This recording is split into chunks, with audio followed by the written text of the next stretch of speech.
Rosalie, anong kagawaran ang huling isasalang sa House Committee on Appropriations? Aga, batay sa schedule ng House of Representatives sa September 9, 2024, nakasalang sa budget deliberation ng House Committee on Appropriations ang Department of National Defense o DND.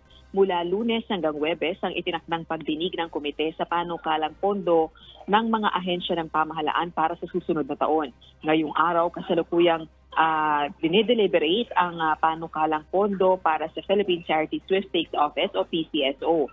Natanong ang pamunuan nito kung may naiko-contribute ba para sa larangan ng sports, partikular na sa Philippine Sports Commission. Ayon sa PCSO ngayong taon, nasa 746,000 pesos plus na ang naipagkaloob nito sa komisyon.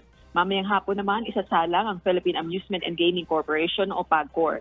Kahapon, nagsimula ng budget briefing sa mga kongresista ng economic team ng Marcos administration.